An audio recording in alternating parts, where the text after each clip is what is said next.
The old school feel when unbeaten welterweight champions Errol, Spence Jr. and Terence Bud Crawford face off at just 45 days from now, July 29th in Las Vegas on Showtime pay-per-view. But today, day 2 of a bi-coastal press tour to get you all things fired up. Welcome on in to Showtime Sports coverage from here at the Palladium Times Square in New York City. I'm Brian Campbell. This is Luke Thomas. We are the co-hosts of the award-winning Showtime Digital Combat Sports Series, Morning Combat. And Luke, you could not be more fired up for this fight because it doesn't get any bigger than this. Years in the making, so much at stake.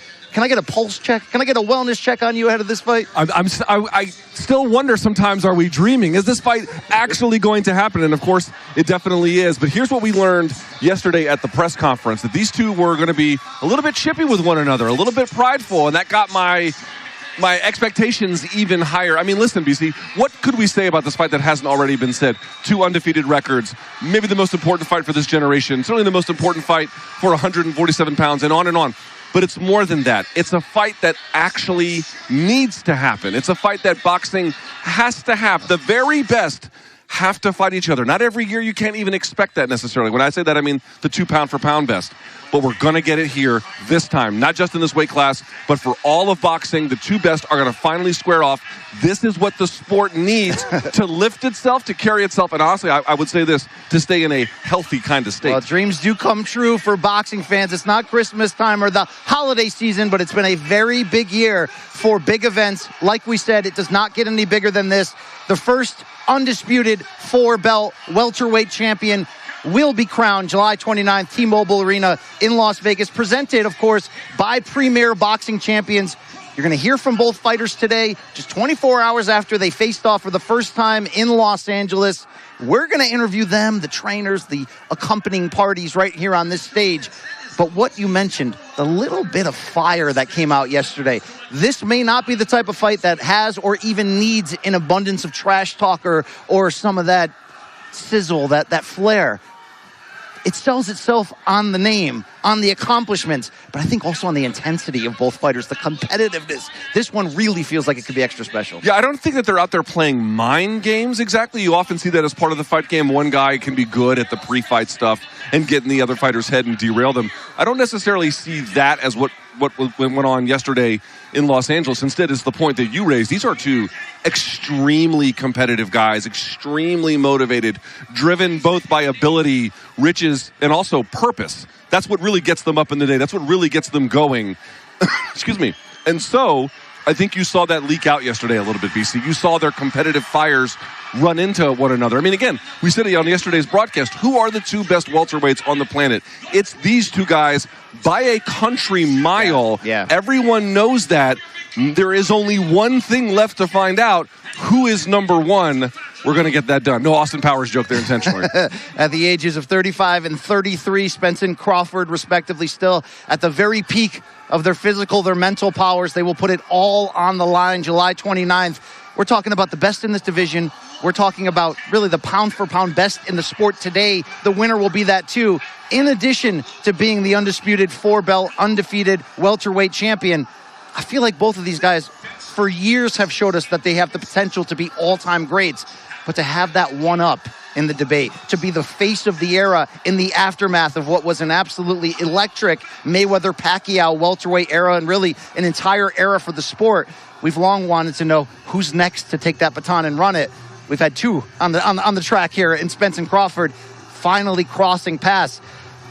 And you've been whistling. You've been whistling something this week, Luke Thomas. Not just the potential of being fired up for July 29th, but maybe a 2nd, 3rd chapter. Can boxing fans dream that much on this matchup? We actually did a podcast once with the Showtime boxing guys, Eric Raskin and Kieran Mulvaney. And if you may not remember, on that very podcast, I said I actually thought it was possible we would get 2 in 2023. We now know they have a contract clause that is mutually enforceable in either direction for a rematch. So, again, we cannot declare we're going to get 2. Hello, we still have to get the first one. Let's get that behind us. But there is at least some reason for optimism, some reason for belief that when you have a mutually capable trigger being pulled for a second fight, there's a decent chance we're going to get it, especially if there is a contested decision, especially Absolutely. if it's very, very close. One of these guys is not going to just say, well, the judges got it wrong. I guess that's that. C'est la vie. No. So this is it's been an exciting year for boxing overall. We should say that. I know I was talking earlier about the health of the sport, and people kind of laugh when you do that, but it does need better years like this. It does need these cycles to go through, and some are going to be better than others, but coming off of Tank and Ryan, and of course all of the many other great fights. Plant and Benavidez, another big There's one. been so many this year in so many different places. Now we get to add this one, the crown jewel, the pound-for-pound #1 fighter, and there's no question about whether these two guys deserve to be in the slot. Dude, what is there not to like? What is there not to get up and fired up for? This is everything you could possibly want in a boxing match, all put together. The intentions of both fighters, the ability of both fighters. There's a reason why this was that fight on the tip of every fight fan's tongue for 4 or 5 years in terms of what would be the dream, that crossover moment. And the reason is, you asked the question why. Well, the reason is I think because every great era, especially in the welterweight division, which in the last 20, 25 years when the heavyweight division can be so up and down, welterweight's carried the sport. It's been the star division, the money division, the pay-per-view home for so many big fighters from De La Hoya through to Mayweather. But every era has that really special welterweight showdown. Sugar Ray Leonard, Thomas Hearns in 1981. De La Hoya and Felix Trinidad in 1999. Luke, Mayweather, Pacquiao, just what? 8 years ago? Feels like this fight is the most anticipated since that. And that was the biggest fight in the history of the sport, just to remind you. You couldn't ask for anything more in this one. And I like hearing the early feels of what the strategy might be, the temperament might be for both guys. Are we going to see a 12-round scientific chess match? Are we going to see this turn into an accidental war like the favorites of old, like a Hagler-Hearns, or some perfect cross-section where these two bring it together? I may expect it to go 12, but it'd be 12 beautiful, incredible, intense rounds. I've never, in modern memory, remembered a fight where it's this 50-50 on paper, where every single person I ask either says they don't know or they feel like, today I'm Spence, but yesterday I was Crawford. Mm-hmm. That's when you know you've got a great one in front of you. When you have great fighters lined up and you can't quite tell where it's going to go, those are usually the nights that are the best ones. Those are usually the nights where something memorable happens, something dramatic, something out of left field. And again, I don't really know which way to go with this one. I've been leaning Spence in certain ways. Excuse me. I apologize. We talked yesterday about how I thought in the last, say, 6 or 7 fights, I thought Spence had done better work against better opposition. But at the same time, they've got a mutual opponent in Sean Porter, and I thought Bud Crawford did much better against him than Errol Spence. Do styles make fights? These are all questions we're going to have. But to the point you raise, the stakes are incredible in this one. The rewards are incredible in this one. And also, just from a pure boxing standpoint, even if these guys were not fighting for these acclaimed positions, just the way in which they match up is extremely intriguing for boxing hardcores. What is going to win out here between two highly scientific fighters, two very competitive fighters, two very experienced fighters, two fighters who have never tasted defeat in the professional ranks? Everything about this just lines up for, listen, we can't say perfect because, of course, nothing is, and there's all kinds of ways things can get tripped up between now and then or in the fight itself. But, again, on paper, boxing matches, they just don't come better than this. Yeah. Period. And it's the perfect contrast in default on paper of Southpaw versus Orthodox, but that doesn't even begin to tell it because these two have so many ways to win. And they can box and circle from the outside. They can get in the trenches and absolutely bring it. And sorry to cut you off there, BC, but also, like, fight fans know Bud will take on Southpaws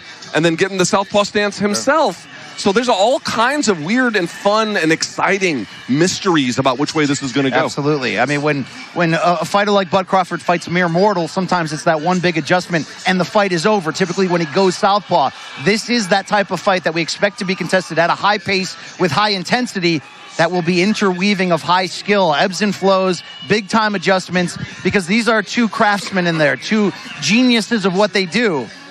But that extra exciting element, and the reason I think why both fighters use that term so often at Tuesday's LA press conference, old school, they both also have that dog in them. We've seen Errol Spence walk down and finish people. Yordenis Ugas last year in their title unification. But Luke, who's a better finisher in this entire sport late in a fight than Terence Bud Crawford? I don't know. I don't know that there is one, quite frankly. And his ability to dissect opponents, his ability to make adjustments and take away things. Again, every time someone compares someone to Floyd, it's always a very sketchy comparison. Yeah, don't do it, first of all, okay? So I won't. Certainly not in the broader sense of things. But I will say, who has been the best in boxing since Mayweather-Pacquiao? Because I know Floyd had some fights after that. But I mean, that was the tail end of his professional career. Who has been the best in the game at making those adjustments round over round, taking things away from his opponents, dissecting them, and ultimately just putting the boots to their neck? It's Bud Crawford. Certainly, Errol Spence has this amazing ability to stick to a game plan and then just beat down the door of the opponent round after round after round till it comes off the hinges. So it's a very different kind of methodical style that ultimately ends in very similar positions.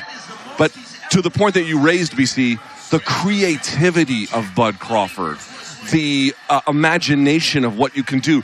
And also, I will say this, both guys definitely put themselves in the line of fire, BC. Sure. But I would argue that Bud puts himself a little bit more into that space. I don't know. Taking some risks to get a certain kind of punch later in fights, so a certain kind of risk to get a certain kind of finish. I would argue that sometimes it depends on the matchup and the temperament. We did see Errol Spence go to war with Sean Porter pretty much from the start, whether that was what his corner wanted or not. Of course, we saw Spence walk down and finish Ugas, but so much at stake, but so much accomplishments already for two future Hall of Famers, all-time greats, trying to figure out who's the man, who's the face of this era. Spence, he's been at 147 pounds here for this entire run, but who hasn't he beat among willing, active, former champions and big stars who were willing and able to get in the ring with him? He took the O from Mikey Garcia. He defeated Sean Porter in a classic. He unified against Yordenis Ugas. Terence Crawford, on the other hand, he's won world titles in 3 different divisions. He was the first 4-belt undisputed champion at 140 pounds. And if he wins on July 29th, talk about doing that in 2 consecutive divisions. Wow, this is a big one for a reason, because these are 2 of the biggest stars in the game. I want to talk to, though, Luke, the man who had a big part in making sure this fight was official, signed on paper. Boxing fans get what they want. He's the president of Showtime Sports, Steven Espinoza. And Steven, I know you don't like to talk much about your legacy. You like to make great fights and let the fans enjoy them. But you've done Mayweather-Pacquiao, Mayweather-McGregor. How does it feel to be able to get this done, get Spence Crawford done while you're in charge here? Because this is the one everyone wanted.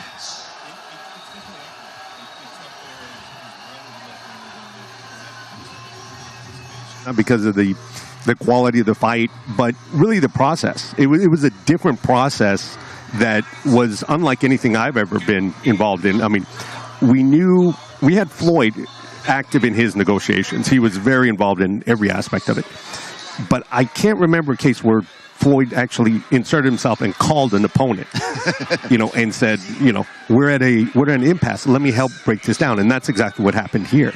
It was a unique process. I know, people got a little impatient, but we're here now, and now the excitement begins. Just to follow up with that, if I can, for folks at home who just don't understand, hey, why didn't this happen sooner? Blah blah blah. What is the best answer for why it didn't happen sooner? As glad as they are that it's here now. Right. And, there's not one thing in particular or even one side to blame. I think the reality is both of these guys had a very specific, very defined set of expectations for the deal. And that's their right, and for something this big, this stature of an event, it shouldn't happen unless everyone's happy with their deal. So the reality, it just took a lot of time to get on the same page. Some of it is some of the uncertainty in the marketplace. Like, what does this fight do? Is it $1 million by pay-per-view? Is it more? Is it less? How do you balance the financial expectations? It really wasn't so much any of the what I'll call silly stuff, like who walks first and who gets the locker room and things like that. That wasn't issues. It just, each of them had to be comfortable with the deal. We had to get it right, and that took some time. You want to talk about big fights? I mentioned earlier that every era seems to have theirs. For this era, this welterweight era, and really the pound-for-pound landscape of the sport, it's certainly this one.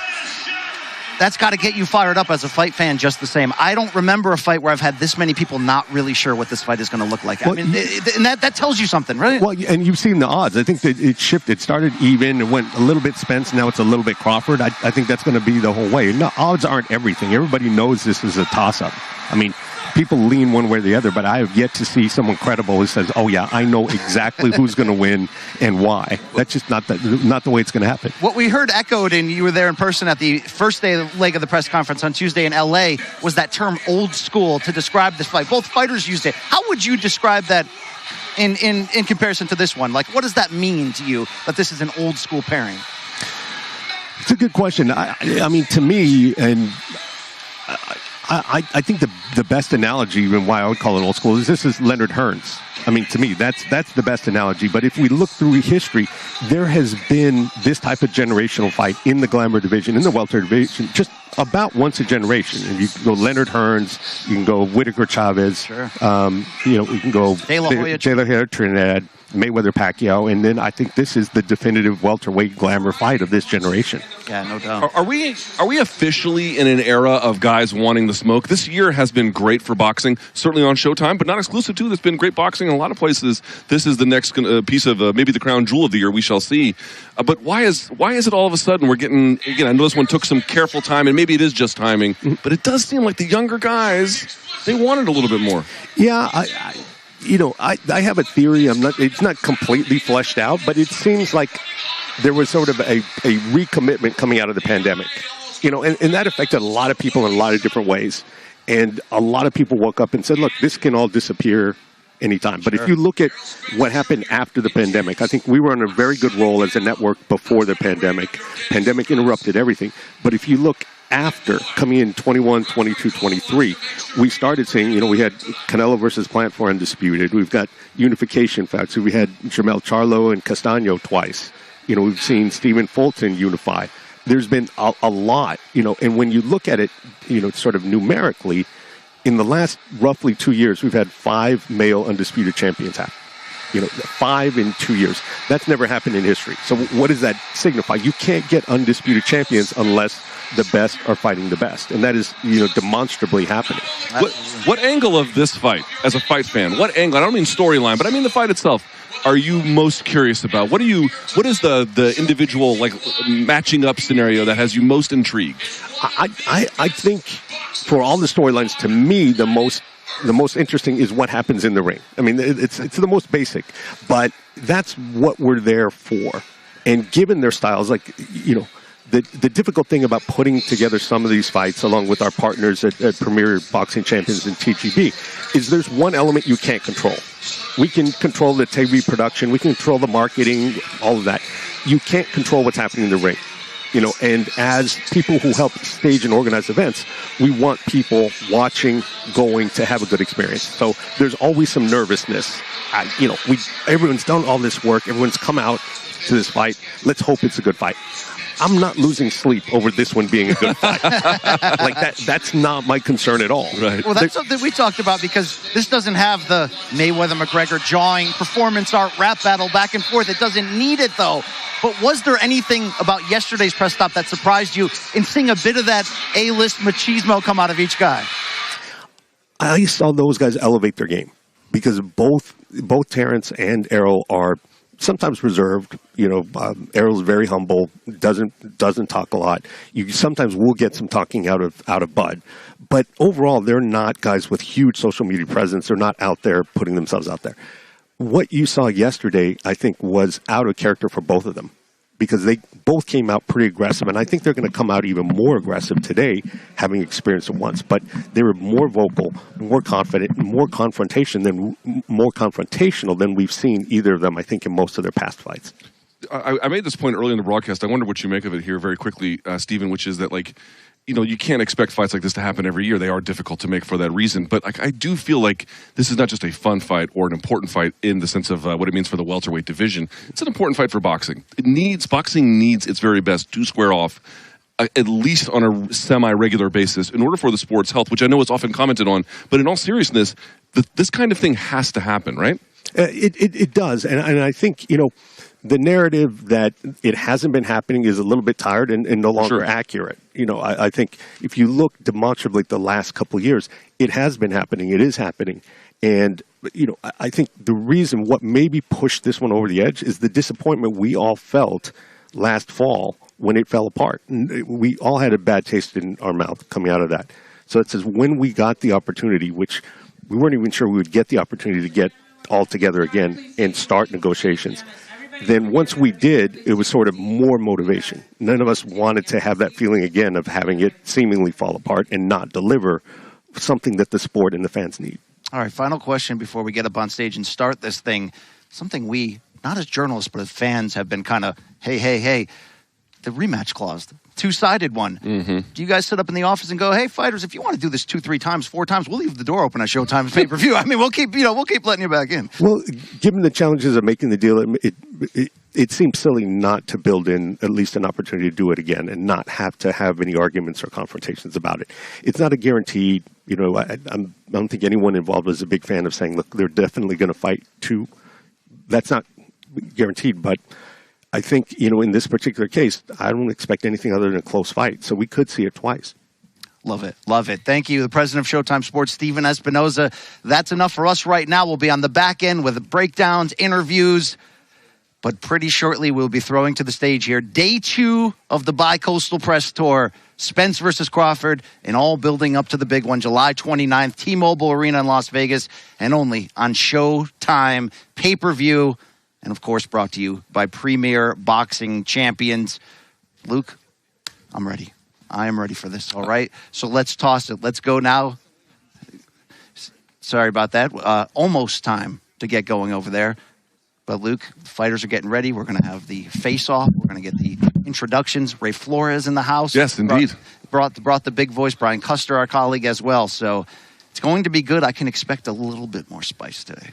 Yeah, I think he's right. I think that flight from L.A. to New York City, and then for an 11 a.m., although it's a little bit past that at this point, but still a very early, relatively speaking, kind of presser, they're going to be a little bit ornery. Yeah, we talked about it off camera. It's not necessarily the days of 1985, Hagler Hearns. Let's do a multi-city across the country press tour, but that got the ire of both building up. Hagler Hearns was obviously a special, different, amazing type of night, but it was really that proximity. I don't want to talk about this fight. I want to do it in the ring. You get a little bit of there, but we saw the competitiveness of both guys come out yesterday. Let's see what we get today when they do face off and trade words. And just a reminder, afterwards, we're going to have both fighters sitting down right here and maybe stir it up a little with them, okay?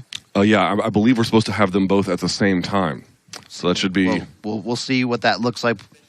Hopefully get a chance to talk to the trainers as well. But that's it for Luke and BC right here. Let's go to the stage in the start of day 2, the Spence Crawford Press Tour from here in Times Square in New York City. Errol Spence Jr. is one of the best boxers on planet Earth. Down goes Crawford. Errol Spence with some sweet combinations. He is the winner by technical knockout. You've got the 3 belts. What's next? And now the unified welterweight champion of the world. Everybody know who I want next. I want Terence Crawford next. I do believe this is the perfect time. You got 2 great fighters in their prime for all the marbles. It's going to be an exciting fight. I just can't wait for it to happen. That's the fight we all want to see. There's been a back and forth a lot with you and Bud Crawford. I don't know your number. Save it. I want all the smoke. But right now, I'm looking at Terence Crawford just for undisputed. This is a big moment for not only myself, but for Errol Spence Jr. Saturday, July 29th, they're going to crown the first 4-belt undisputed champion in 147-pound history. The wait is over. Watch me fry this fish. Yeah, I know what time it is, baby. Terence, I'm coming for that motherfucking belt.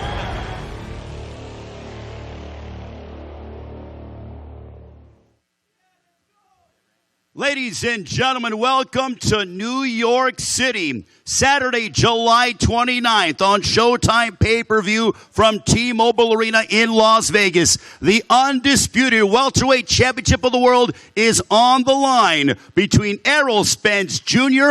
and Terence Bud Crawford. And now, let's meet the champions.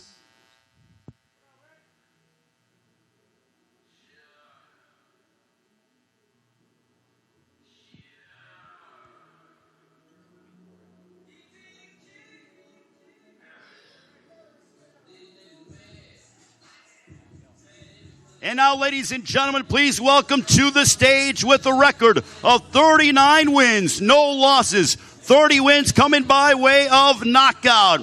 He is a 3-division world champion from Omaha, Nebraska. Please welcome the reigning and defending WBO welterweight champion of the world. Here is Terence Bud Crawford.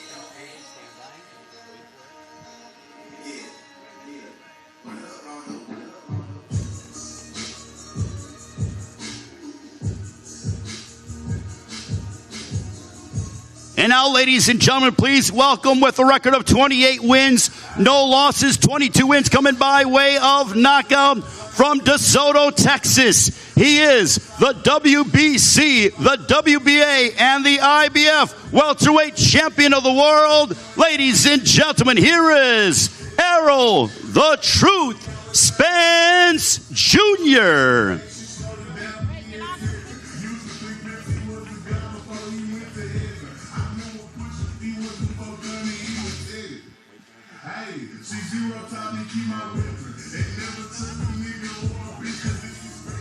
Errol, Spence Jr., Terence, Crawford, the undisputed welterweight championship of the world is on the line. Someone's got to go on Saturday, July 29th on Showtime pay-per-view, presented by Premier Boxing Champions. It's Spence Jr. versus Crawford for welterweight supremacy.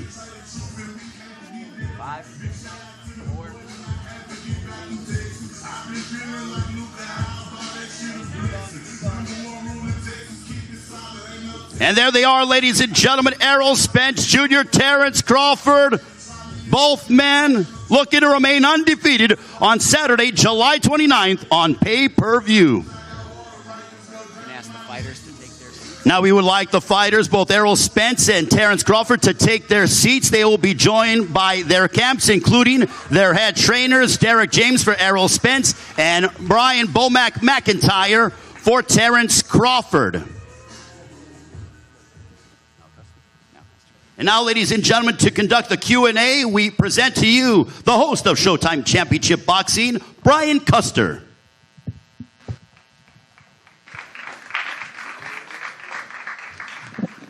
Thank you, Ray. Well, good afternoon, everybody.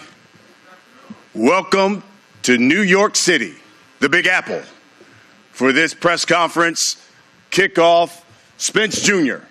versus Crawford. I am Brian Custer, host of Showtime Championship Boxing, and man, what a year it has been for the sport. What a year has it been for Showtime Championship Boxing and Showtime pay-per-view. You know, our motto is deliver to the fight fans what they want. The best fighting the best. We started the year with Benavidez Plant. We had Tank Davis and Ryan Garcia, and now the super fight. The best fighting the best. Errol Spence Jr. taking on Terence Bud Crawford. It is one of the most anticipated fights of this decade. It's a super fight, champion versus champion, both of them unbeaten. And the key is both fighters are in their prime. The winner not only making history as the first undisputed welterweight champion in this four-belt era, but also walks away with the crown as boxing's pound-for-pound best fighter in the world. The fight is Saturday, July 29th, Showtime pay-per-view from T-Mobile Arena in the fight capital of the world, Las Vegas, Nevada. It is one of those era-defining type fights. And I'm talking in the spirit of Ali Frazier, Leonard Duran, Hagler Hearns, and of course Mayweather Pacquiao. It will, without a doubt, enhance the legacy of these two elite world champions. And the event is being brought to you by Premier Boxing Champions. It's being promoted by Man Down Promotions and Errol Spence Jr. and by TBC Promotions, Terence Bud Crawford Promotions, and TGB Promotions as well. It goes without saying, folks, this is the place you want to be in on July 29th in Las Vegas. You want to have a ticket to say, I was there. I saw when those two went at it. You can purchase your tickets through AXS.com. AXS.com. Here's the particulars. Terence Bud Crawford, the WBO welterweight champion. He's unbeaten. He's 39-0. He's got 30 knockouts. Taking on the Truth, Errol Spence Jr., the unified WBA, WBC, IBF welterweight champion of the world, unbeaten as well. 28 victories, no defeats, and 22 knockouts. Together, these men have an astounding combined record of 67 wins, no losses, and 52 knockouts. AXS.com is where you get your tickets. Let me bring to the podium now one of the promoters of this fight. He's the president of TGB Promotions, Tom Brown.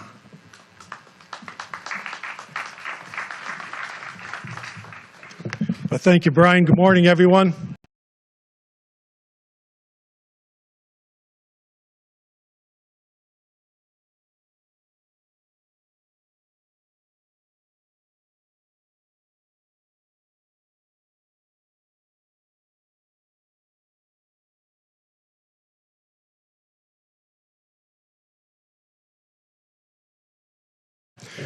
I'll make this quick today so we can get to what we're all really here for today, and that's to hear. He's got a chance at history by becoming the first two-weight division undisputed world champion.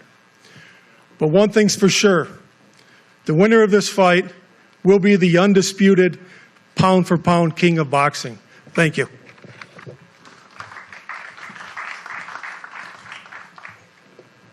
Coming to the podium now, this man who's going to give you more details about the fight, all of the programming that will surround the televised portion of the pay-per-view of the evening. He's the president of Showtime Sports, Steven Espinoza. Thanks, Brian. I agree wholeheartedly. I don't think there's any real discussion to be had. It's been a fantastic year for Showtime Boxing. Big fights, meaningful matchups week after week, together with our partners, Premier Boxing Champions and TGB Promotions. We put on 17 marquee events through July. 3 dates in February, 3 dates in March, April, June, and July, giving the boxing fans exactly what they're looking for. Coming up this weekend, we've got Tim Tszyu on the schedule. Looking forward for July, we've got Boots Ennis and Frank Martin headlining. In the middle of this great run of fights, this industry-leading schedule, we've got this fight, the one that boxing fans have been waiting for, a mega event. I've described this as the perfect fight, and I think it is absolutely true. That's no exaggeration. We have every element the boxing fan would want. Two of the best, most skilled fighters in the sport, both of them with aggressive, fan-friendly, all-action styles, knockout power. It's an evenly matched fight. You know, at various points over the last few weeks, the odds have swung in favor of both Spence and Crawford. There's high stakes, there's history, there's legacy, there's overcoming adversity, there's personal drama, there's a rivalry. Long and short of it, this is everything a boxing fan could wish for at this point. Errol won his first title in 2017 with the 11th round knockout of Kell Brook. He's had 6 successful title defenses against outstanding competition. Lamont Peterson, Mikey Garcia, Sean Porter, Danny Garcia, Yordenis Ugas, among others. One of the strongest resumes in the sport. Terence Crawford won his welterweight title in 2018. Also made 6 successful title defenses, all of them by KO or TKO. And in fact, Terence has stopped his last 10 opponents in a row. And now he's looking to become the undisputed champion in a second division. But really, don't take my word for it about what this fight is about. Let me give you how you guys, the media, have described this. a matchup that will decide supremacy, the biggest event the sport can offer, a matchup to perfection, the most exciting fight this decade, an opportunity to become a superstar. That's what's at stake July 29th. It all kicks off with the first episode of All Access, Saturday, July 8th, second episode, Saturday, July 15th, and of course the pay-per-view, Saturday, July 29th, at a special time, 8 p.m. Eastern, 5 p.m. Pacific. Thank you.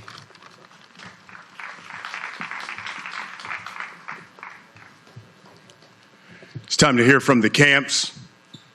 First, let me acknowledge on the Crawford side, Bud Crawford's assistant trainer, Isaú Dieguez. Good to have you, my friend.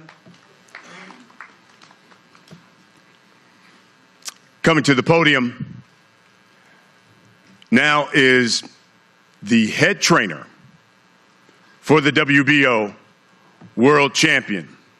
This man is the co-owner of B&B Boxing Academy in Nebraska. World-renowned trainer, he is Brian Bomac McIntyre.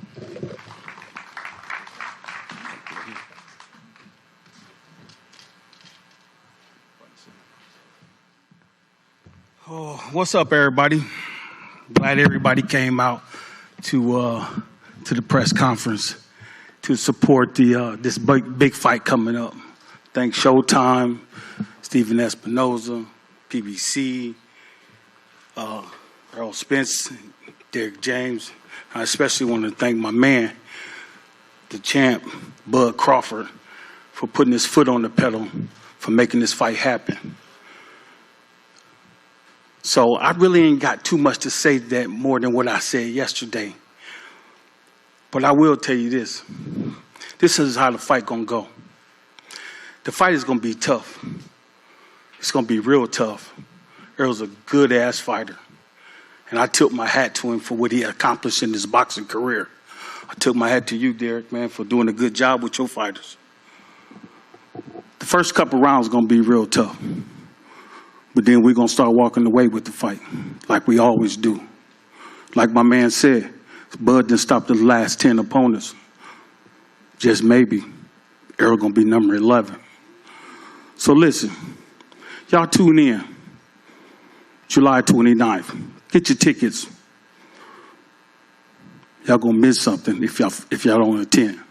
They're gonna miss one of the most spectacular performances that you ever seen come out of Bud Crawford.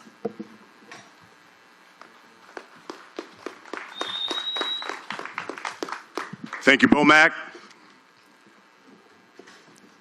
Now from the Spence side. And let me acknowledge as well the father of Errol Spence Jr., Mr. Errol Spence Sr. See you there. Good to see you, sir. Jordan Isom as well here. Let me bring to the podium now, he's the trainer of the Unified Champion. 2017 Ring Magazine Trainer of the Year. 2019 Sports Illustrated Trainer of the Year. And also the 2022 Boxing Writers and ESPN Trainer of the Year. He's the owner of the world-class boxing gym in Dallas, Texas, Mr. Derek James.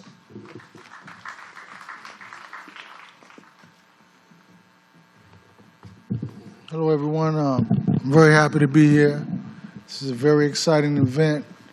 I can't wait. I mean, I think it's something that everybody's been hoping to see, wanting to see. And now it's not here, but everything is going on. Everybody's in camp. Can't wait to get it started because I know that Crawford's coming on with his age. How is Tatum this good, yet so quiet? When you live with NBA greats, they keep you humble. Man, I look good on high-sense ULEDs. Look at that perspiration in 4K. Official television of the NBA. Phenomenal competition. And for me, I'm really kind of tired of talking about it. It's work time. So I can't wait. And I know it's going to be a phenomenal night of boxing. I'm going to see Errol Spence shine. As he says, the thing that really gets me going is that one-sided ass kicking that he normally puts on. And yeah, we're fighting a phenomenal fighter, but at the same time, we're going to be who we are. Errol is not going to change. He's going to put the pressure, break him down. He's going to win the fight. No different than anything else, anybody else. Even though this is the best and most accomplished boxer in boxing, it's Terence Crawford. 135-pound champ, 140 undisputed champ, and 147 WBO champ. With all that said, that's beautiful because we're here now, 4 guys standing on the podium, and everybody's watching. And they're going to come out and see a masterpiece in Errol Spence put together another phenomenal victory over another tough and very vicious and deadly fighter. It's all about being successful. That's what it's all about, and that's what you'll see on July 29th. Errol Spence becoming the undisputed champion of the world, just like the first day when he walked into professional boxing. That's exactly what he said he wanted to do. And that is exactly what he'll be. July 29th is the first ever, in this era, 4-belt undisputed champ. Thank you. Thank you, Derek. Listen, you came here to hear from the fighters. Let's get right to it. Come to the podium now is a man who's got a 76% knockout percentage. Moved up to welterweight. You heard it. He has stopped every man he has faced since he's been at 147. Folks, this man is the former, undisputed, super lightweight champion of the world. He was the 2014 Fighter of the Year. He is the current WBO welterweight champion of the world, Mr. Terence "Bud" Crawford. What's up, everybody? Let me say that again. What's up, everybody? That's what I'm talking about. I got to be excited for this fight. This is a fight that's been marinating for years. Like I said before, I'm going to say it again. This is greatness. This is definitely greatness that you guys will be witnessing July 29th. I've been preparing my whole life for this moment right here. Moments like these, they don't come often. And this is my time. Like I said before, this is my time. This is the Terence Crawford era. Ain't no holding me back. Not Errol, not Derek, nobody stopping me from accomplishing what I want to accomplish July 29th. A lot of people say why it took so long. Doesn't matter, we're here now. And July 29th, I can assure you, I can promise you, y'all gonna walk away and y'all gonna say, that kid is special. And y'all gonna mark me as one of the greatest of all time, right along with the Floyds, the Alis, the Frazier's. And y'all can sit there and say, oh, well, you ain't fought nobody. And my reply to that is, I guess Errol is just another nobody that I fought. Peace.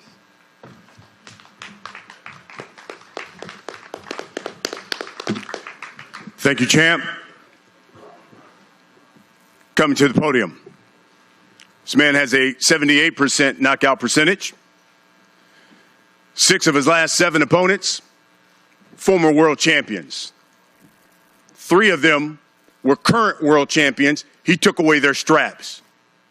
He is the unified welterweight champion of the world. He's known as the Truth. Big Fish, man down, Errol Spence Jr. How everybody doing today? I feel like this is the biggest fight in boxing. If you look at Terrence's style, you look at my style, you already know, if you know our mentalities. He's not going to want to break.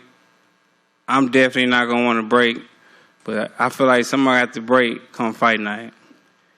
And we need all y'all to support us because, I mean, we got to show these people in suits, we got to show these other fighters that there is a reward in taking risks. So the best got to fight the best, and we got to show people that, especially people in suits and these other boxers, that you fight the best, it's a reward for that.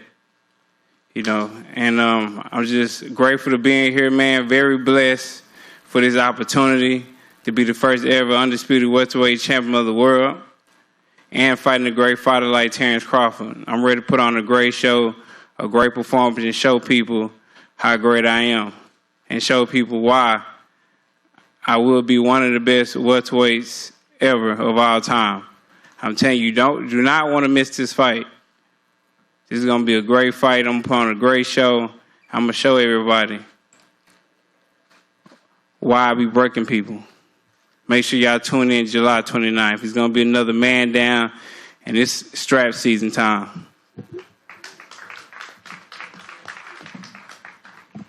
Thank you, champ. Let's talk. And let's talk about this fight. We'll start with the trainers. Bomac, you said without a doubt your guy is going to win on July 29th. You enlighten the people. Tell us why you believe Terence Bud Crawford is going to win this fight and you believe a stoppage. Brian, I want to ask you a question and everybody else out there. What beats ready? What's beat ready? What beats ready? Staying ready. Been there and back. We've been there and back. We've been undisputed champion before. We've been in this position before. So this ain't nothing new to us. We just being more prepared because we know Errol's a good fighter. But we've been there. We've been in these lights before. Now, PBC, I commend them for getting Errol to this point. But we had to scrape through the dirt to get to undisputed at 140. We had to scrape through 147 to get to this point.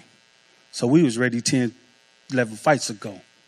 We just going through the motions to pick up those 3 straps that he got over there and the Leno title. This is why I know that Terence will be victorious July 29th. Derek James, your rebuttal to that. Tell us why Errol Spence Jr. will be victorious July 29th. Well, Errol Spence will be victorious because of the way he was brought up.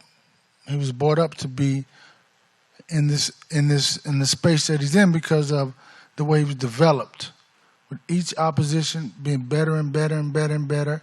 It wasn't like beating guys you were supposed to beat, beating guys everybody knew you were going to beat. So at this point, every fight he's fought was a step towards this day, this night, July 29th. That's what it was all about. From him saying he wanted to be undisputed champion of the world when he started to every step that Al and TGB, Sylvia Brad, every step they took towards Errol being the man that he is, facing the tough opposition, building more depth. Because this is like, we talk about skill, both fighters are skill. This fight is about depth. Who can endure the tough adversity that these fights is going to put them in through? And at the same time, somebody's faced these things and some people haven't faced these things. And like what I'll say is that depth is the key. Depth is what the thing is going to push you through when you're tired, you're getting beat. How much more pain can you endure? The pain of being unsuccessful is far more worse than the pain it takes to be successful. So we're pushing through the pain, we're going to be successful.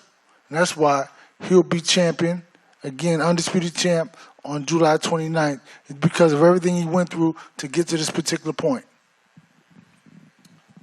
Bud, what does the victory on July 29th mean to you specifically, especially coming against Errol Spence Jr.? Well, a victory July 29th for me will means everything for me and my career to date. Being that a lot of people doubt me, and that's when I rise to the occasion, when I got all the odds stacked against me. Errol's a tremendous fighter. Like I told everybody before, I'm a fan, but it's just business. I know I can beat him. I feel I can beat him. I see myself beating him. I visualized it numerous and numerous times before fighting Sean Porter. I told him, I said, listen, they only want to gauge me for Errol. I knew this time would be here, and I'm ready, more than ready. So when that time comes, July 29th, and my hand is rose, and I'm the new undisputed welterweight champion of the world, all I'm going to say is I told you so. That's it. If I'm not mistaken, isn't it your mother's birthday as well? That's right. Did you promise her something? You know I ain't losing on my mama's birthday. Errol, same question to you. What does it mean to be victorious on the 29th? But more importantly, what does it mean to get that victory over Terence Bud Crawford? It means everything. I mean, I feel like I done everything I said I was going to do. And now the only last thing to do is to beat Terence Crawford. Yeah, he's a great fighter, has great ability, great willpower. But he's a great man too, but I'm going to break him. And I'm going to show everybody why I am the best fighter in boxing, period. And show everybody why I am the number one guy in boxing. Yeah, he's going to come and fight, but I'm going to break his will. I want to break him mentally, physically, and just show people why I am a great fighter. Despite what I've been to, the adversities and things like that, I always kept on the same path and to be the undisputed welterweight champion of the world. That's been a lifelong dream of mine. It's been something I've been wanting for a long time, something I've been clamoring over. And regardless of any situation, I always stayed the course and knew that this fight was going to happen and that I will become victorious. Errol, let me follow up on that. Because listening to Bud, he says, listen, you may talk about his resume, but he's been undisputed before. So this is nothing new to him. Therefore, he's coming in, already been there at the pinnacle. This is new to you. Your response to that? I mean, that's cool, but I'm not the guy he fought to become undisputed. I'm not that guy. You know, I feel like that guy was not that good. You know, Regis stopped him in the first round too. Regis stopped him in the first round too, man. Like, who that guy beat to be a two-time world champion? He beat two champions. Who? He beat Troy Arnowski and he beat Ricky Burns, which was a three-time world champion. Troy who? Come on now, man. Come on, bro. And I think he went to Russia and come beat on. him. And I think he went to Scotland and beat him. Then Come on, man. he tried to be great and come to Omaha and beat me. I don't think you fought nobody that was a two-time world champion. When he ever been tested, he got stopped. I don't think you ever fought a champion that was two-weight divisions, right? It doesn't matter. Oh, okay. All the titles I took from the champion. So what you saying? Okay. Every title I took, Sean Porter, he was champion. He was a one-time one-weight champion. It don't matter. I'm taking it. Okay. I'm taking it. Well, you got the opportunity. Like I said, to you line them up, I'm gonna knock them down every time. It don't matter what happens, personal life, whatever. Hey man, give me him. You sure you want him? Yeah, this is easy work. Get him out of there. This ain't no easy work. Hey, you want him? Here. Yeah. Oh, I know it's not easy work. I definitely know it's not easy work. Okay. I definitely know that. Just making sure. I ain't that naive. All right. I'm realistic. Okay. I love this because one of the things you made when we were in LA, but you said, hey, look, this guy is so-called the big fish, but I'm gutting him on July 29th. Talk to us about that. Well, you know, I like to go fishing. Everybody know those are my hobbies. Man, that's cat. He's not catching me with no fishing pole, hey, listen. man. I'm the biggest. You Listen. can't catch me with no fishing pole. Listen. What it look like catching Moby Dick with a fucking fishing pole, man? Get the fuck out of here, bro. They all been caught before. Man, not with no fishing pole. Every last one of them. And Not July with no fishing 29th, pole. he gonna be caught too. I got a big enough hook for him, and I'm already reeling him in. July 29th, your ass better have a submarine. I'm gonna put him on the bank. I'm gonna put him on the bank. I'm gonna gut him and I'm gonna fillet him. Man, you better have a submarine. All right, we gonna catch him. Well, matter of fact, we already caught him. We just reeling him in right now. And July 29th, that's when we're gonna get him to the bank. We'll probably weigh him, you know, put him on a scale. You ain't got a scale big. Chop his head off. Cut him from, you know, the gut, the little butt up. You know what I mean? Take the little vice grips, pull the skin off, take the little knife. It don't even sound good. Let me ask you this, bud. Let me ask you y'all this, like bud. fish? How many of y'all like fish? I bet your pops like fish too. You like fish, don't you, pops? Come on, you can say you like fish. You know what I mean? Your son, the big fish, so he love fish too. You know, so we gon' you know what I mean? We gon' give his pops a piece of fish too. We Jamaican, man. We smoke bud. Hey. You already know how that go. It's legal in Vegas too, so we gonna smoke your ass up. Hey, y'all do. It's legal in Vegas too, so we gonna smoke. We gonna roll you up and smoke you up too, man. Y'all get that new bud strand, man. Hey, but you know what the crazy part about it is? You know what I mean? Y'all do smoke bud in Jamaica. I forgot. But this ain't new bud strand. This ain't no bud. This ain't no kind bud. You feel me? This ain't the bud that you just can buy on the streets. This that marinated bud that you hit one puff, you might be seeing stars like how high. Just know. Man, Terence, let me ask you this. Whack. We don't do that. You're victorious on the 29th.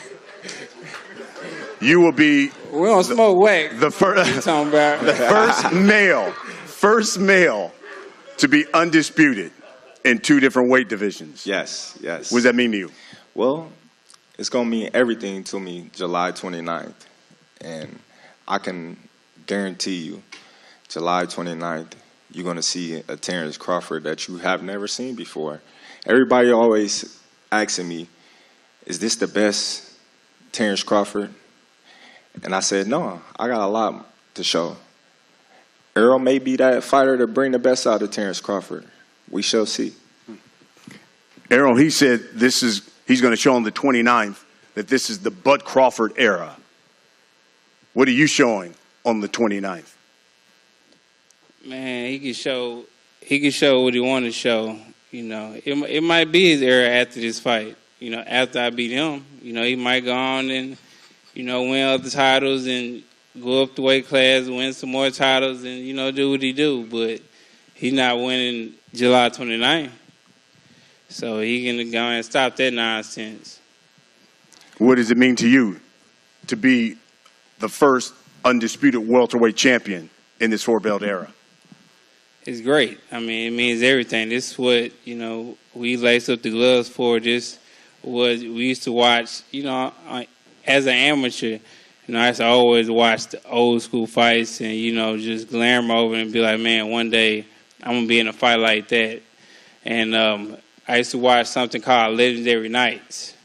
Come on HBO where they're talking about Sugar Ray Leonard and Tommy Hearns, not the fight, just the events that happened before the fight and showing the press conferences and the weigh-ins and showing the training camps and how it was. So, you know, I'm finally in the same scenario that the fights I used to watch back then, and it's just a great feeling, man, just to be in those shoes and, you know, seeing that and seeing everything come into existence and knowing that I can be the first ever undisputed welterweight champion of the world. And, you know, despite all the disses and the back and forth I go with Terence Crawford, you know, at the end of the day, I'm not going to lie, there is, you know, mutual, it is a respect there, you know, for him. But all that comes out the door once it's fight night and before the bell ring, but once the bell ring, the respect definitely goes out the door. And it's wartime. It's time to fight. It's time to put on not only a great show, but it's time to prove everybody why I am a dominating fighter. Guys, I only really have one question for you. And this is for, obviously, the media here, people watching. Hell, they're streaming this in Times Square right now. So for all those people in New York City, all across the country, People spend their hard-earned money, pay this pay-per-view, come out to Las Vegas.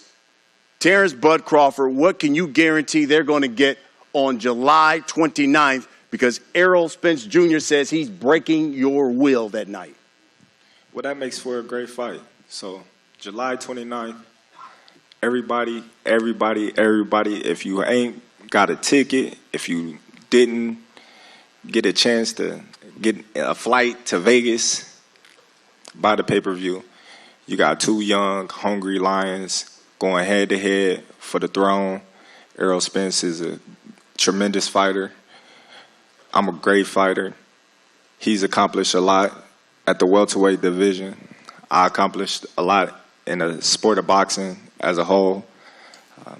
This is a fight that everybody's been yearning for, and me and Errol coming together and making this fight for y'all, knowing the type of styles we both bring in to the table and the caliber of experience and technique that goes forth into training and coming to put on a great performance for you guys.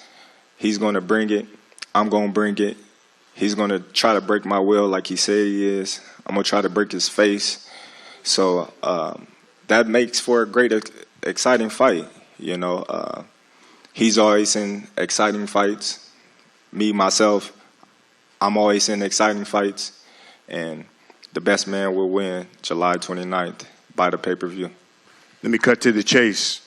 You've stopped everybody you faced at 147. Do you stop Errol Spence Jr. on July 29th? If he get out of line,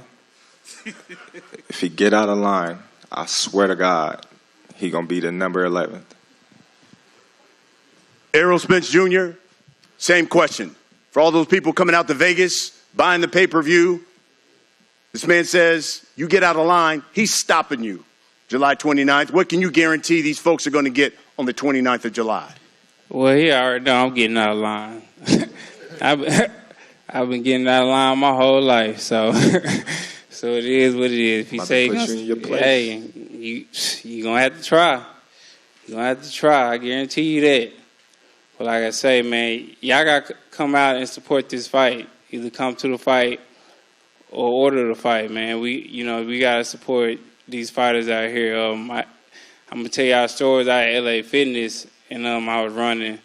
And then a guy had stopped me. He was like, man, I bought, your high-ass shirts. And and he was just talking about how my shirts was high. And I was talking to him. We was just chopping it up. And I was like, that's crazy. You complain about my shirt. But, I'm sure if you go out, you go somewhere nice, you'll buy a Louis Vuitton shirt for $800, $1,000, and you not even complain.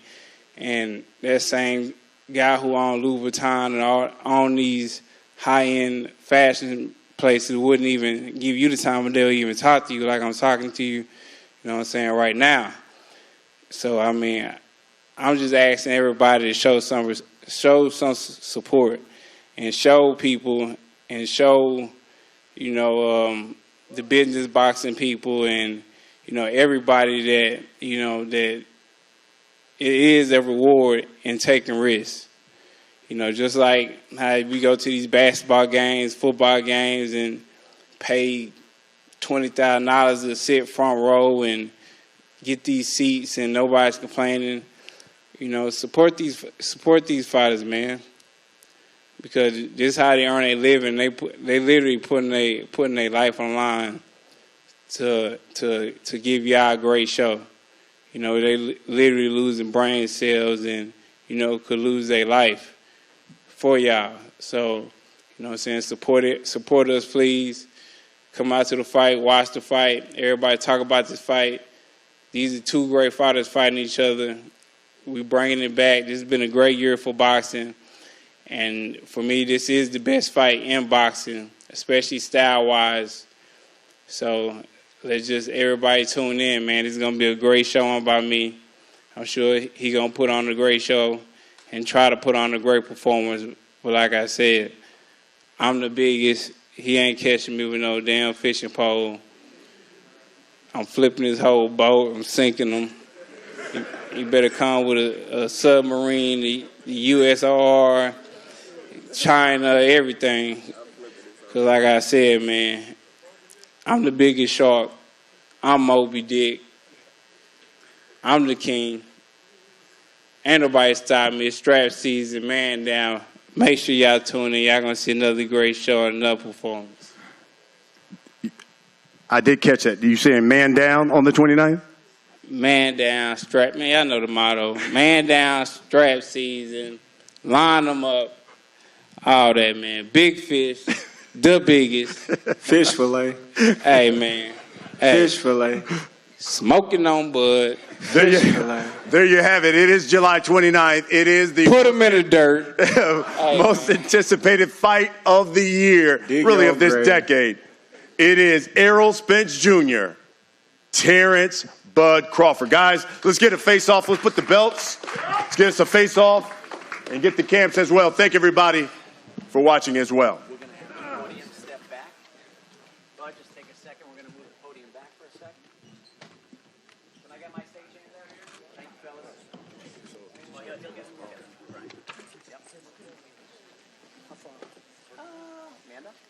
Good?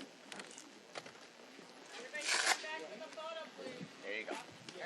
Hey, turn my mic back on. Turn my mic back. And we got to know where, I mean, we getting 3% to these organizations. I mean, we got to know where this money going to. I mean, a lot of times they getting, man, you got Canelo and Josh and all these guys, you know, making $50 million, and these belts getting 3% of that. Where's it going to? How's it helping the fighters out? What are they doing with it?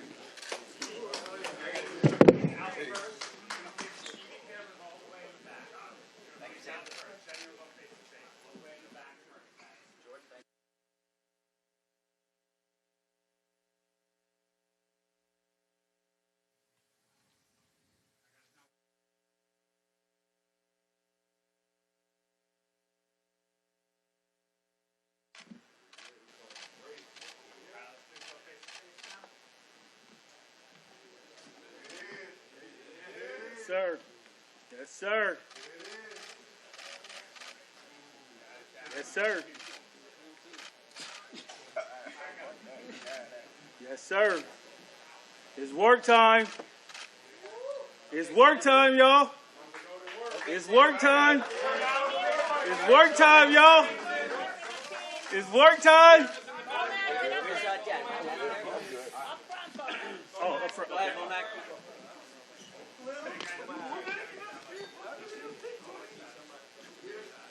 It's work time.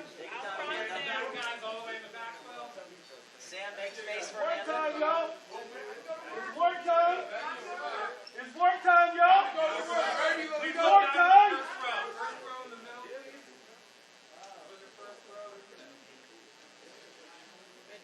Y'all ready for this? Y'all got your hot sauce? Y'all got your hot sauce? All right.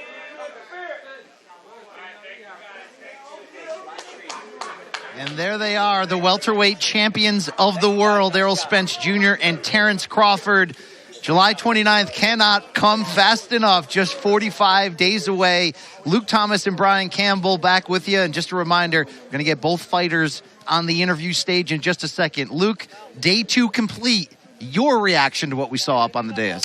Yeah, at least it needs Brace's dental plan. It was a lot of fish fillet smoking on bud back and forth. Boy, that was a lot spicier than yesterday. That was a lot. There was much more chatter between them, much more direct. And of course they did their famous slogans, man down, all that kind of stuff.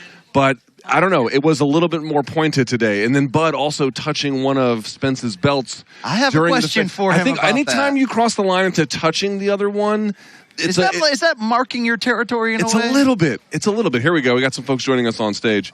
We promised them. They are here. Oh, they the are. Welterweight champions of the world getting mic'd up.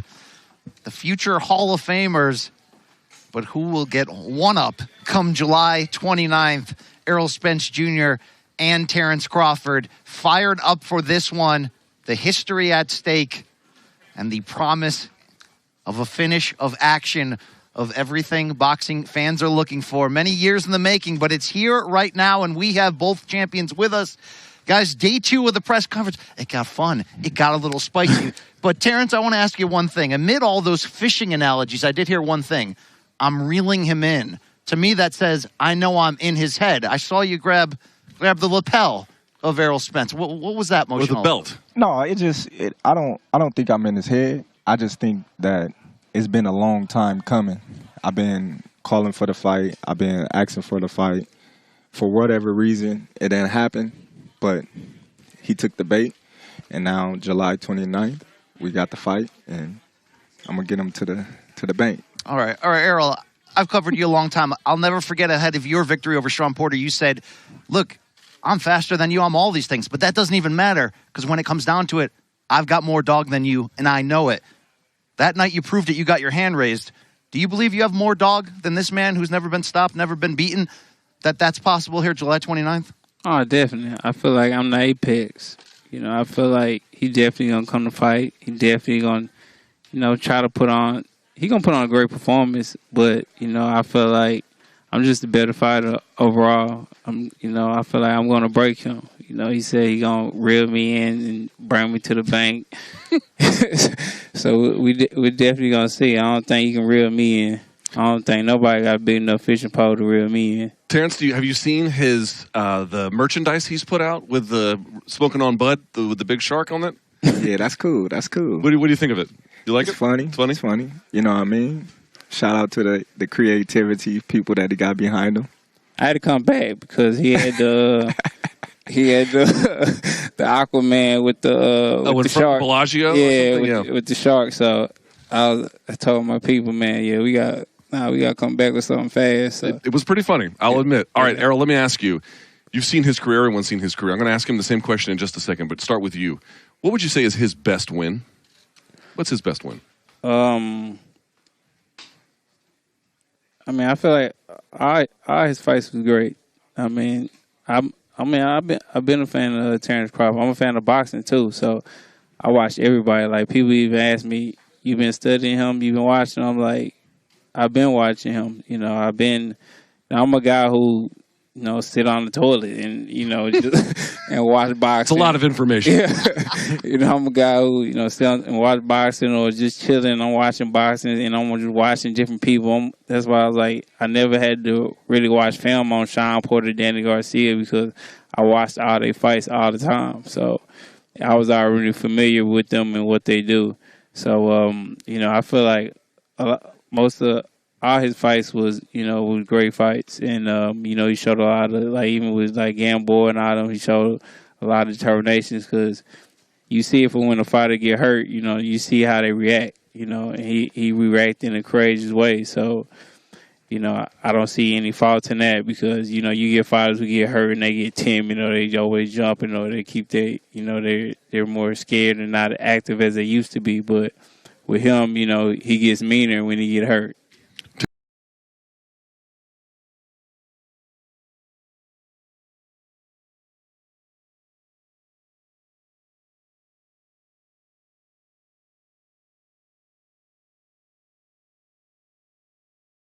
Terence, same question. What's his best win?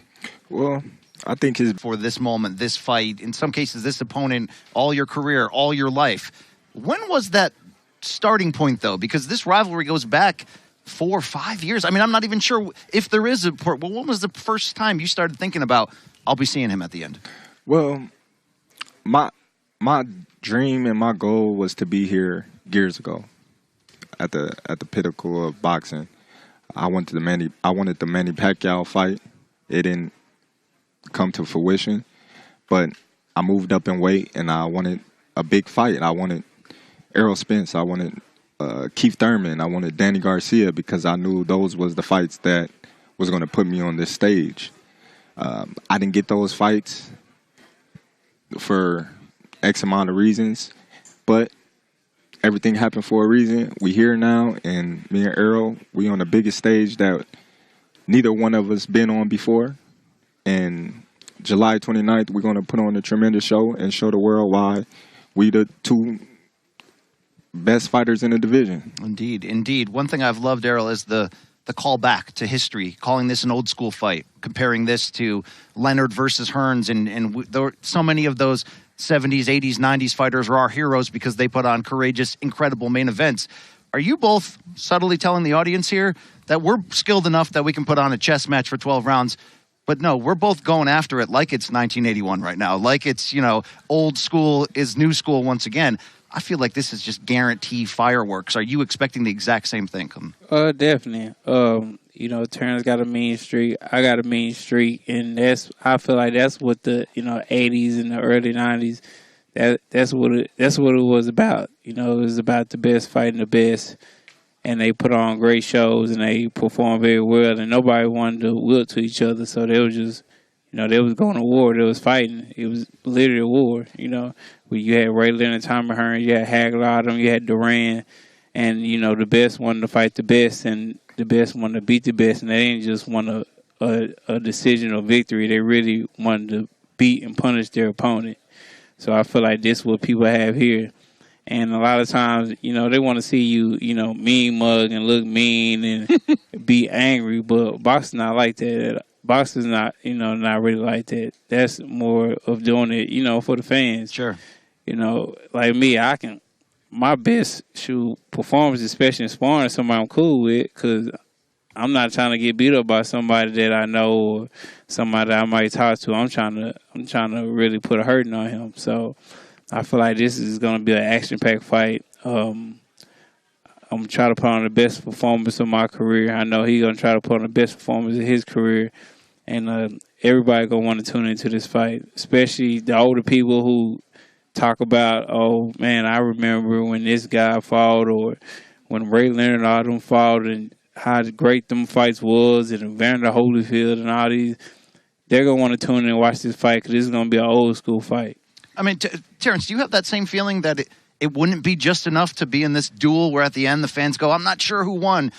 You're coming in there with the mentality, I'm going to break him. Yeah, of course. Of course. That's always the motto. If you been taking notes and watching Errol Spence Jr. Whole career, he always bringing it. He always stepping on the gas pedal. He always making it for an exciting fight. And you always seeing when somebody push, I'm right there. Sure. And that makes for an exciting fight. You got Errol Spence trying to break me. You got me trying to break him. And like he said, somebody going to break, and it ain't going to be me. So that makes for a great, exciting fight. I think the box office might break too, by the way. It certainly might. Last question, very quickly, Errol. He is one of the best at making adjustments through the course of a fight, particularly late. How do you deal with a fighter who is so good at making adjustments and changing round over round?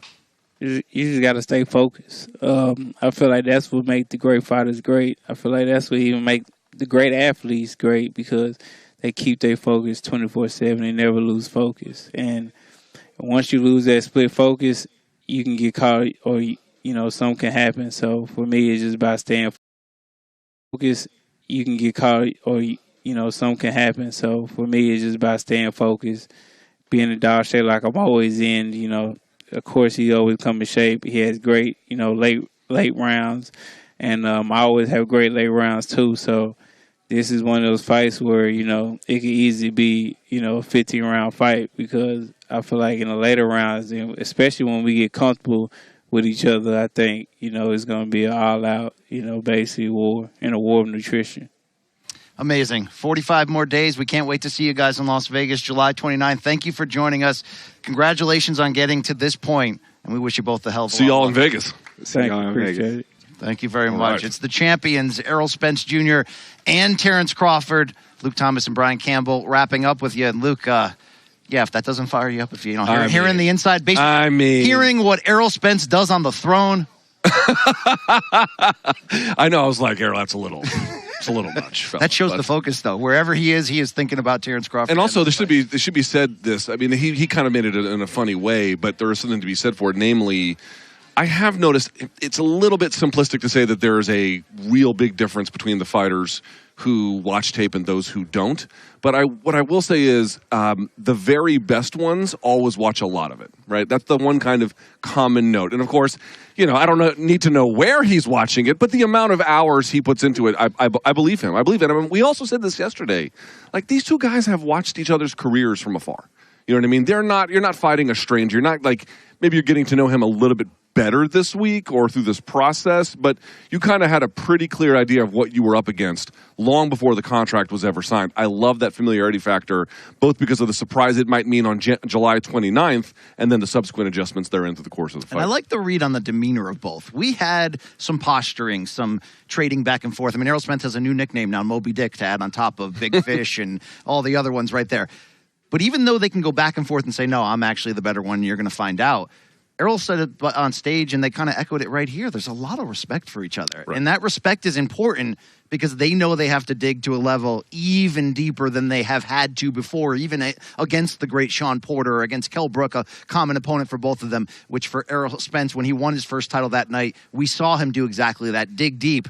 Well, they're going to have to dig even deeper this time, but I kind of like at the same time that even though they can be sharp when necessary, pop the crowd with a joke, there is, a good rapport. There is sort of like, okay, we're business partners to some degree because we got to this dance together. Let's go sell it. But also, let's give people their money's worth in that regard, too. It's also just they're promoting the right way. They're promoting the right way. The wrong way to promote is that my opponent is a bum. I'm just going to walk over him. Well, if your opponent is a bum, why are we going to pay for it? Like, that doesn't make any sense.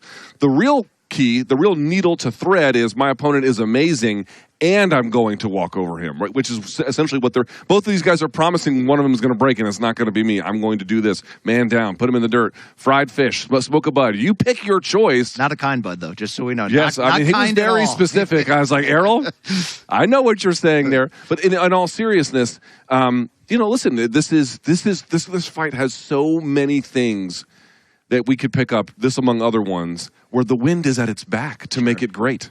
You know what I mean? We're not fighting headwinds to get this one great. It's already great. Anything surprise you about this day two? We quickly recapped it before the fighter sat down, but was there anything that you're like, ooh, is that a seed being planted? Something Derek James said, and I'm hoping we'll get a chance to talk to him. I don't know if we will. We're going to work on that.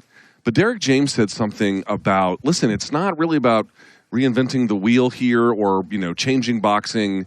It's about depth. When the pain gets difficult and the trials get harder, who just has more in the tank to deal with that? Now, I want to make something clear. It is absolutely wrong to look at the way Errol Spence fights and not call it high IQ. It absolutely is very high IQ. His foot positioning, body shot work, shot location, everything, and the rhythm he fights at and how he breaks it.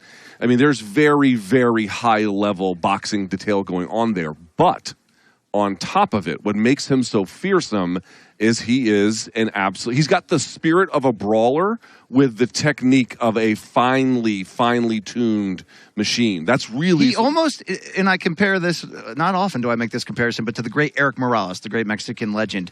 When he got hit, he almost received it in a spiteful response, like, right. Oh, okay, we'll find out now, where it's still a sporting contest, but it's a real fight. Terence Crawford echoes that in the same way. Like, if you can get to him, and very few have. I think he's been dropped once on the highest level by Mean Machine. Yep. Got hurt against Gamboa, as Spence mentioned, but really rose to the occasion there in that lightweight title bout. He gets better almost, yes. Right? He gets nastier, that edge. But Derek James's point was interesting, which was, if you think about whose style is built for maximum delivering of punishment, and by that I mean volume, round over round, the pounding, right? That's Errol Spence. I think that they believe that they're not going to try and overthink the technique. They'll make some considerations on the fly. They'll have some idea what they're looking for. And then the key is just, as he said, stay focused.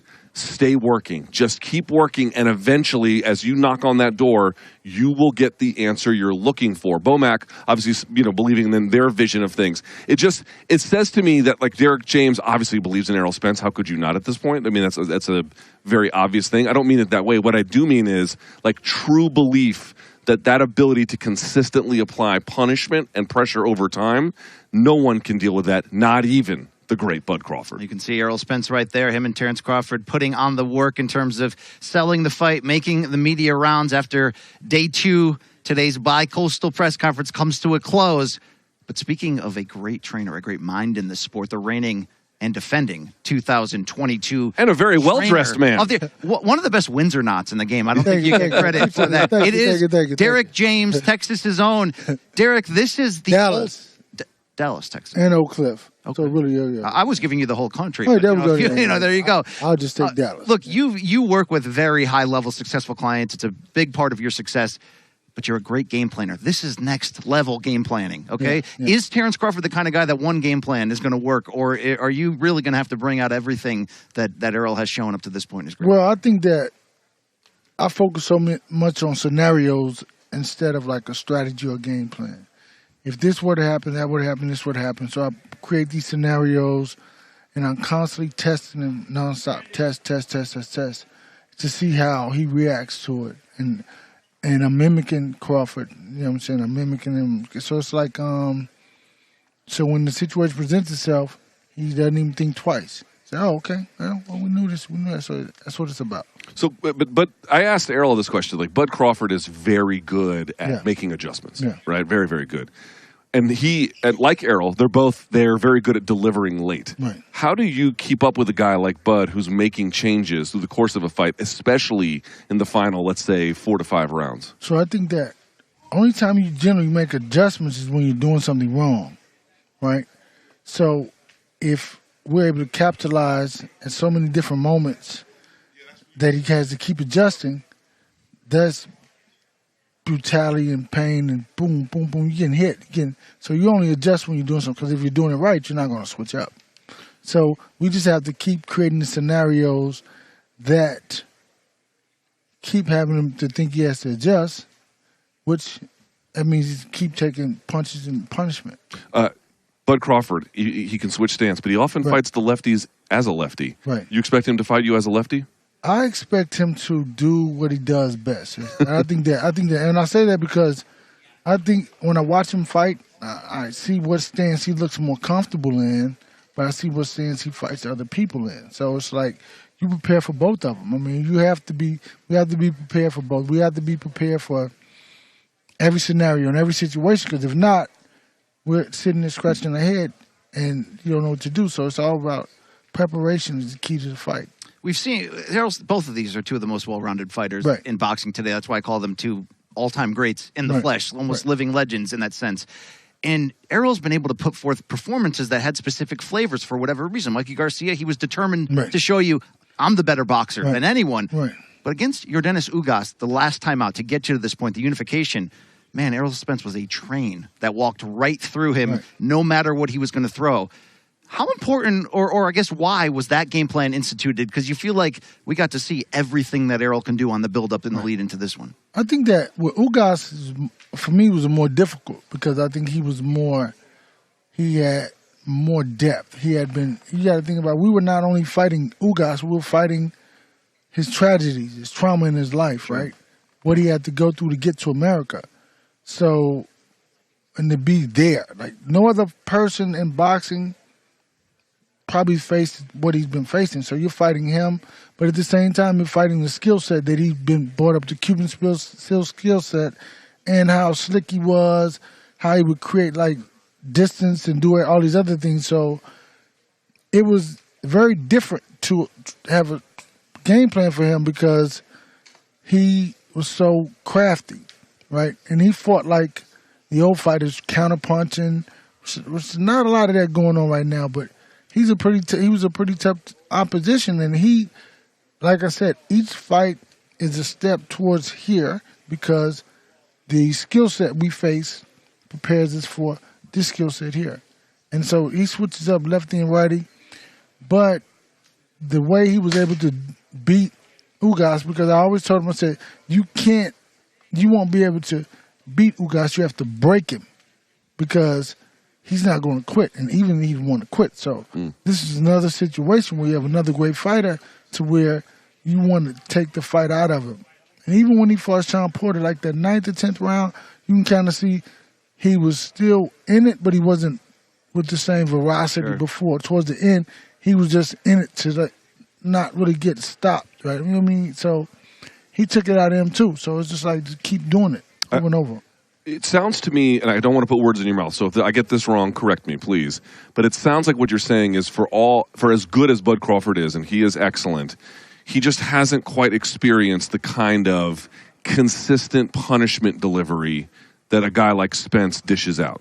Well, I mean, I think that anybody can say that. I mean, he may even say that, right? He hasn't faced the type of opposition that's constantly on him, constantly fighting him, constantly. So I think that that's one thing that you know, he'll have to face, and he knows it. I mean, he knows, and at the same time, that's a play for him because he gets guys to walk into what he wants them to walk into, right? So it's like for us, we just have to be able to be ourselves. I think that he has to be perfect. We both these guys have to be perfect, but he has to be, I think, even more sharper and more crisper and more than he's ever shown before. Like, you can't be throwing wild shots and closing your eyes, throwing punches. You can't do that. So when you're fighting Errol, and Errol has to be, can't reach, you know, so it's like both of these guys have to be perfect. They got to walk that tightrope. That's We right. can't wait. No Before we doubt. let you go, Coach, you're growing stable of incredible fighters. The undisputed champions, Jermell Charlo, Errol Spence, Frank Martin's coming back, and Frank he's Martin's got a big fight. lightweight tank coming on. Right. Ryan Garcia added to the mix there. Yeah. That was a little surprising for us. You know, I didn't expect Ryan to leave Joe Goosen so soon, but you got the call. It's going to happen. That means you're going to be a part of even more big fights. Right. What attracts you to this assignment? Well, I think that I'm a guy who I believe is a teacher, right? And I think that he is a kid who needs nurturing, right? All fighters need certain forms of nurture, but he needs to be nurtured more and a little bit more different skill set, right? And I think I can offer to him. We talked about it, and you know, he's like, he really wanted, even before he had the fight, he said he wanted to come with me. I'm like, man, well, what? Like, he said, like the week before the fight, he's like, I want to go with him. Like, are you for real? But this was after the fact, so I think it's dope. I think it's something that's I didn't wish for it. I only said I would. This was funny. I said I would take 5 fighters where I had 3. And then I said I was holding the spot for another heavyweight fighter. Yeah, I didn't want to forget Anthony Joshua in that Well, mix as well. Listen, I was holding the spot for certain people, and then a Charlo, but he didn't. I was like, well, okay, listen, nobody's gonna wait on anybody. So when AJ comes in, it's beautiful. Then you get, you know, so it makes it complete. The 5 is all I mean, that's like, to be able to continue to be effective, 5 is the limit. Well, Errol can get a lot of different looks in that all-star Right. camp they got Certainly going can. on No there doubt, no in doubt. Texas. Derek James, the head coach, the defending and reigning coach of the year here, trainer of the year. Great to chat Like with you. a fighter. Yeah. Enjoy the build. You got 45 more days to make the X's and O's, make the hard work happen. We can't wait to see the fruit of the labor. So thank you so for much. joining us. Thank you, guys. There he is. Appreciate it. Thank you. Derek James in the house. Texas' own. He also owns Dallas, apparently, but we were great.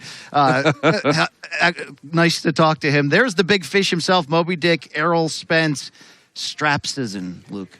That's what they say. it is, That's all what the kids four on belts. TikTok say, I guess. Were you surprised, though? Because Errol showed a little bit more of his personality than we normally see. He was talking about some guy at LA Fitness that was complaining about the shirt. That guy should be happy he's got a shirt on his back. I didn't quite get that. Was he complaining that the guy who he got the shirt from was not as nice as himself? He was saying that Errol? fans need to support, okay, not be complaining about the texture of the shirt. Fans need to come out, buy the pay-per-view, show up because they want. He's basically, you know what he's saying without saying it?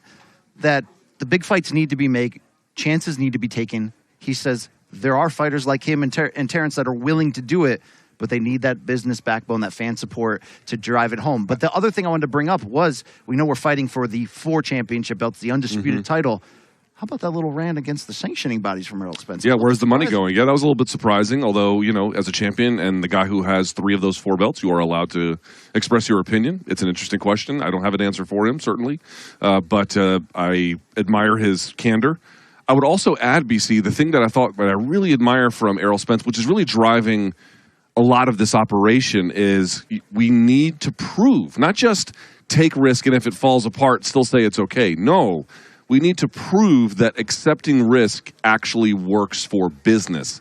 And the 2 audiences, rather, that he identified as needing to hear this were boxing suits and other fighters. Dude, he's right. Like, he's very right. It's not just about accepting risk and being like, oh, well, that guy did it, that worked for him, but I don't want to do it for me. No, it's about not necessarily creating contagion, but proving, for lack of a better description, it's a proof of concept question. does accepting risk actually work out for you in the long run if you really work at it and it's really a part of your identity and a business can thrive as a consequence? Yeah, I mean, these are big questions, big challenges. We need more of that. Frankly, it's an entrepreneurial spirit, but also it's a really driven, fiery, competitive spirit combining to put us in a very, as consumers, a very advantageous position. Well, it feels like it's contagious. We saw Ryan Garcia go out of his way to make that Tank Davis fight happen. Both fighters taking the chance there, and we saw that big event. And we're seeing consistently now the best trying to find a way to match with the best. Why? Because that's how legends are made. That's why we're still talking about Sugar Ray Leonard and Tommy Hearns and Duran and Hagler and everyone else. You got a feeling they're going to be talking about Spencer Crawford for a long time, regardless of who wins July 29th. And as we keep... Or the rematch. I think we're trying to talk this into existence. The rematch and the trilogy fight, which, I'm ready for all of it. Right. One hasn't even happened yet. We realize we're jinxing everything. But it is exciting. It's just so exciting. It's so exciting that we're here. It's so exciting that these two guys were just on stage together here with us and then over there to talk about this upcoming fight. It feels... I know that certain folks are like, oh, my God, it's so overdue. I truly understand that. I don't really want to challenge any of that. But at the same time, now that it is here, dude, each one of these, we've got two of them. Today was really fun.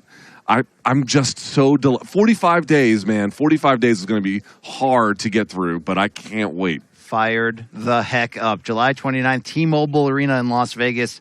Only on Showtime pay-per-view and, of course, presented by Premier Boxing Champions. Also, tickets at AXS.com. Tickets. Get those tickets. Be in the arena that night. And if you can't, hey, how about a party? How about a pay-per-view party? This is one of those nights. I'll never forget, Luke. Hagler versus Leonard, 1987, my first pay-per-view party. That was your first one? There's something that happens to a young fan, a level of expectation, or if not expectation, a level of that's how great it can be. It was great that night. We're still debating who won that fight. Let's see what our opinion is in the aftermath of July 29th. You have to have the feeling this could be a classic, and as we keep teasing, you could be seeing a lot more. Any final thoughts, Luke, or expectations as we take this home ahead of this fight? We had back-to-back left and right coast press conferences, got to see their personalities, got to see a little bit of posturing. Now, what are you going to be focusing on in the tape room ahead of this, getting ready for July 29th? Yeah, the X's and O's to me are just the biggest questions that we have, the most intriguing ones that we have. I asked about the stance because we know Bud Crawford oftentimes will fight other southpaws as a southpaw. I wonder if that will get switched up, and if so, what that looks like. About whether or not, what kind of body work related to foot positioning and angles that a guy like Spence is going to be employing, and what's going to be available, and who's going to pressure. Again, to the point that Derek James raised, BC, scenarios. What are the key scenarios that they are most likely to find themselves in? Right. And also the counterpunching of Bud Crawford. I think sometimes he mentioned Errol not reaching. Errol can sometimes reach on his cross, and that can get him out of position, especially when you lunge, right? So a guy like Terence Crawford is going to be feasting on something like that, a little fish fry action if that happens. But it was fish fillet. Fish fillet. Term, yeah. But you get my point. Like, there are just a gazillion interesting boxing questions just inside that fighting surface, to say nothing, of course, of the broader business. And we get a chance to talk to him, but Terence Crawford's trainer, Brian McIntyre, Bomac, was yelling in the background, hot sauce on that fish. So that's a nice, illustration of what they plan to bring. I bought hot sauce and put it in my backpack last night. You have not eaten a meal without hot sauce, okay? You know what? It's excellent. Good luck to your insides there. That's it. Bringing it home right here. Special thanks to the fighters, Errol Spence and Terence Crawford, and Derek James, the trainer of Spence. But that's it. Let's plug the show. Times Square, Luke, got a little bit of taste of us. We are the co-hosts of the Showtime Sports Digital Combat Sports Series, Morning Combat. We review, preview, break down, interview, analyze all that, the biggest names and stories across the combat sports landscape, boxing, MMA, bare knuckle. I mean, whatever they got, we'll do it, right? Except for that, where they dress up in medieval like armor and they fight. That's a little nerdy. I don't cover that. A little nerdy? Monday, Wednesday, and Friday, 11 a.m. Eastern, youtube.com/Morning Combat. And if you want more in the Showtime sports land in the sport of boxing, check out Fight Towns right now on the Showtime Sports YouTube channel, hosted by 2003 NBA champion and fired up fight fan and growing broadcaster himself, Steven Jackson. Also, all around, very nice guy. Really miss guy. You know, boxing loves him too. Boxing loves that. Yeah, I mean, it's hard to dislike him. They like almost bow down like he's the uncle. And check out that episode. It was in Houston. We got Charlo brothers. We got Raul Marquez, El Diamante, and many more of the fighters that make up that Houston backbone and in reputation. Excuse me. Check that out. Also, right now, you can check out a great documentary of one of the greatest fighters in the history of this sport, undefeated Andre Ward. It's called SOG, The Book of Ward. You can stream it right now on Paramount Plus, on Showtime, on the app. Check it out. Luke, a phenomenal documentary about an even better fighter in person right there. Bearing all for the first time on the inside. I got to watch it. That's one of the ones I haven't seen yet. I got to make time for it. Catch that streaming right now and, maybe catch me outside. How about that? Yeah, how about that? We're Conor McGregor was outside. Well, Teofimo Lopez was in here. Lopez was here. Akin Barak. I mean, there's all the celebrities. Sean Porter, I think, was here too, right? Did you see him? I did not see Sean. I saw the folks in the Sean Porter podcast, though. I may have made that up, but plenty of luminaries here. We expect T-Mobile Arena to be jam-packed and no shortage of the big ones. July 29th. Get ready. Buy it on Showtime pay-per-view. But until then, 45 more days to go. Catch us on Morning Combat. We'll be breaking down every aspect of it with big interviews ahead of time. But enjoy the fight. 45 more days. I'm Brian Campbell. This is Luke Thomas. Thank you for joining us. Spence versus Crawford for all the marbles. Errol Spence Jr. is one of the best boxers on planet Earth. And down goes Crawford. Errol Spence with some sweet combinations. He is the winner by technical knockout. You've got the 3 belts. What's next? And now the unified welterweight champion of the world. Everybody know who I want next. I want Terence Crawford next. I do believe this is the perfect time. You got two great fighters in their prime for all the marbles. It's going to be an exciting fight. I just can't wait for it to happen. That's the fight we all want to see. There's been a back and forth a lot with you and Bud Crawford. I don't know your number. Save it. I want all the smoke. But right now, I'm looking at Terence Crawford. This is for Undisputed. This is a big moment for not only myself, but for Errol Spence Jr. Saturday, July 29th, they're going to crown the first 4-belt Undisputed champion in 147-pound history. The wait is over. Watch me fry this fish. Yeah, I know what time it is, baby. Terence, I come up for that motherfucking belt.